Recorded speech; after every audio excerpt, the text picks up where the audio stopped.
Trump fired Mike Waltz, the national security advisor. Well, technically moved him laterally to an ambassadorship, but does it matter? And what does it mean? So they would want us to believe that maybe it's just some sort of promotion, but it would seem that the real reason has something to do with this whole Signalgate fiasco, right? That he had been using this app, the app's not secure, to share battle plans and classified information, and so you get fired for doing that because it's like not something you're supposed to do.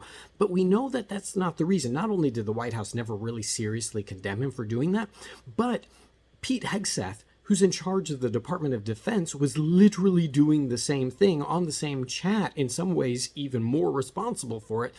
And he's gotten in no trouble with the White House, and he still has his job. So that can't be it. In fact, Hegseth had a second chat using this unsecure app to talk with his wife and his brother and share these same battle plans. So it cannot be a matter of, even behind the scenes, them going, well, you're not supposed to do this. We're going to tell the press it's a different thing, but you're not supposed to do this. You were endangering lives. The whole mission could have collapsed, right? It could have been something that the Iranians found out about. It's none of that. Why? Because Pete Hegseth is completely fine. So it cannot be a matter of, well, this is because of Signalgate and you doing something illegal or something that's against policy. What was it really? Well, I think it's fairly obvious. One of them got them caught and one of them didn't. And the person who got them caught was Mike Waltz.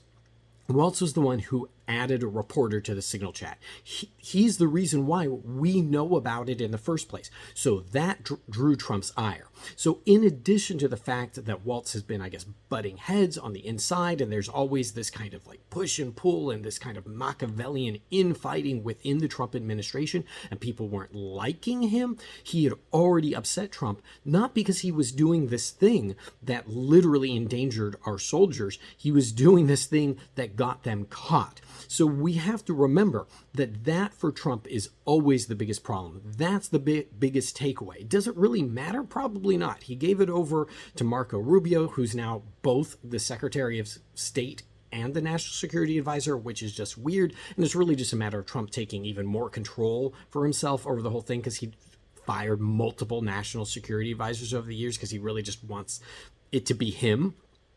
What it really matters is it's the administration reminding us, I don't care if you do illegal stuff. I don't care if you endanger our soldiers, but don't get caught.